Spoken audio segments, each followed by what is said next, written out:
or as you like to say, backwards and forwards, at the end of the last segment. And you were saying, look, if Trae Young had come along first, it would have conditioned my mind to think that's the original, and I wouldn't be able to see that Steph can do things better.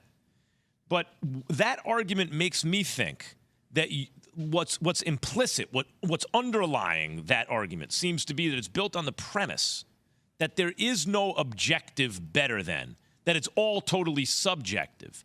And I don't think I agree. No, I don't agree with that. I think there are some players who are better than other players or greater than other players in their era. I think objectively Steph is better than Trae Young. Now, the issue as to whether I'd be able to see that or not, were he to come first, is a different issue. But whether I could see it or you could see it or someone else could see it, then there's a truth of the matter to me. Like, the truth of the matter to me is that I think it really is true that Steph is better than Trae Young. I think that's objective. I do, too. There's no question about that. My pushback is only the fact that one guy comes before, and your mind is already conditioned. So you're what is it, 12 years in of watching Steph Curry do this. He created the half-court shot. He created it, So it's kind of like it's hard to duplicate that. It's like when you come in football and you see somebody consistently throw 80-yard bombs on strikes, and he's the greatest to ever do it. His arms are strong as anybody else's. And then when the next person comes, like, well, he's good, but he's still not this guy. And that's where we are. I actually, and on top of that, yeah, he has an MVP. He's won championships. Where Trae Young has been to the playoffs, and that's about it. I want to say something about that real quick. Then we'll move along. If you don't have any, if you don't want to respond. No, I don't have a rebuttal, sir. So, I think that a good way to check yourself with this stuff, because if you just want to use the word better, athletes are getting better all the time because they're building on what came before them, right? So, but if you say greater, meaning that's really what we mean, I think. Like, who dominated in their time the best, and then you figure out how good was their time and everything. I think you need to check yourself on all your lists and stuff. Do you have a sprinkling of people from various eras? If all your people that you think are the greatest ever come from the same 10-year period, you're probably being biased based on what you saw, right?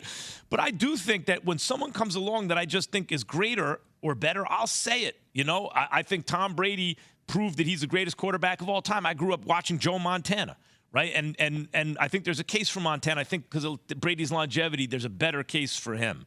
I think Sugar Ray Robinson's the greatest fighter of all time. He came along in the 40s, right? Like, I wasn't around. Exactly, I get it. I think that if you ask me in any sport, I think if you don't notice that it's a sprinkling of people from different eras, you're probably right that the person is being biased. But I don't feel like I do that. And Steph's just better than Trae. I don't care when they come along, he's better. Now, if Trae Young wins some championships and balls out MVP of the finals, we can revisit it. But at this point, Steph is bigger. He not only invented it, he shoots it better. He's just better to me.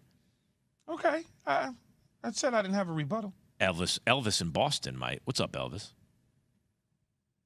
Hey, fellas, how you doing? Good morning, everybody.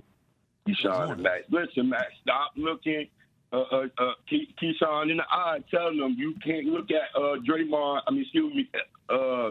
Trae and compare them both. Like, come on, man, that's not even a comparison for right now, because Steph Curry is a transitional player. Like, he invented the three-point line from half court. So now, from the rest of our life, all we're going to look at is Trae Young. We're going to compare everybody to Steph Curry, so that's a dead issue. Now, what I want to move forward is this. The only way Trae Young can win a championship, right, i.e., if he gets a point forward, which is, for example, a Giannis, maybe a Joker, right? Maybe Draymond leaves and goes to Atlanta, right? We need a point forward that can run the rock, so he can start learning like what Steph does. He's pretty good at it, getting open off the ball screen. That's how he get open. But if he don't have a point forward, 6'11", that can run the ball, can handle the ball, and is a dog as well, with a couple of shooters that can spread around him, Trae Young will never win nothing. The good thing is he's in Atlanta, and you can probably get some people to come to him. But I don't know. Just like Keyshawn, the same thing what happened with Baltimore and Odell Beckham and all this, and two quarterbacks that know each other, that are players. There's players behind enemy lines in Atlanta. Trae might be calling and saying, hey, man, y'all come down here and play with me. I need a point forward. But he needs a Draymond. He needs a Joker. He needs one of them to win a championship. Otherwise, he won't win the championship at all. He'll remind me when his contract come up that he's going to be like an Isaiah Thomas. They ain't going to want to pay him no money. Now, Isaiah got hurt. He didn't get paid for that with You're talking about the next Isaiah. Okay.